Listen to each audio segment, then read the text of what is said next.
Svi koji žive u Beogradu se stalno nešto žale. Te kakva je gužva, te nema parkinga, pa skupo, nema gde da se izađe, pa onda prljave ulice.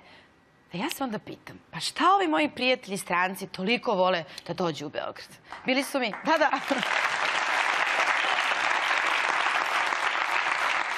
Bili su mi za Novu godinu neki prijatelji iz Norveške, Sven i Kurt, i oduševili su se. Kažu oni meni, šta se vi žalite na niski standard kad su vam po ceo dan puni svi kafići? Pa da.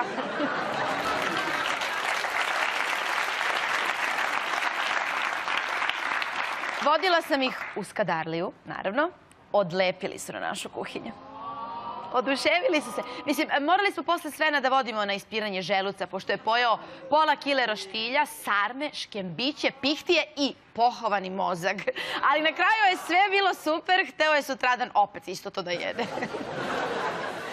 Šetali smo Knez Mihajlovom, Kalemegdanom. Rekla sam im da je jako bitno da gledaju gde gaze. Tako da su samo 2 puta ugazili u pseće govance. Mislim, za jedno nisam bila sigurna da je bilo pseće.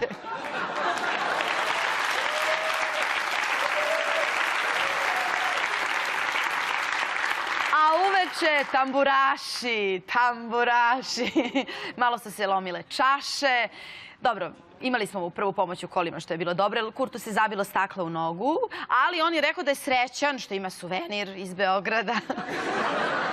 Da, bio je i mali incident kad smo izlazili, kad je Svenu pukla petarda pored glave. Izgubio je 20% sluha na jednu, ali dobro, ostalo me 80, što je sasvim okej, pa da. Sve u svemu, kažu da će se sigurno vratiti u Beograd jednog dana.